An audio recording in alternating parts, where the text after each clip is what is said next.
আসসালামু আলাইকুম। আশা করছি সবাই ভালো আছেন। আলহামদুলিল্লাহ আমিও অনেক বেশি ভালো আছি।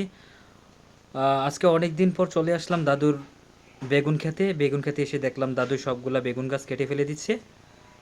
তার কারণ হচ্ছে বেগুন গাছ এবং বেগুন গাছের বেগুনের মধ্যে অনেক বেশি পোকা ধরে গিয়েছে, যার ফলে বেগুন গাছগুলো কেটে ফেলে দিচ্ছে।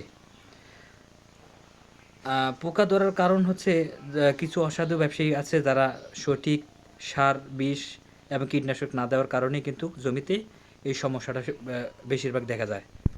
এমনকি দাদুকে যখন প্রশ্ন করা হলো যে দাদু এই অবস্থা কেন, দাদু খুব হতাশ হয়ে বারবার একটা কথাই বলতেছে, কিছু অসাধু ব্যবসায়ী আছে যারা মানুষকে ঠকাচ্ছে, যাদের ঠকানোর কারণে অনেক কৃষকের মাথায় হাত।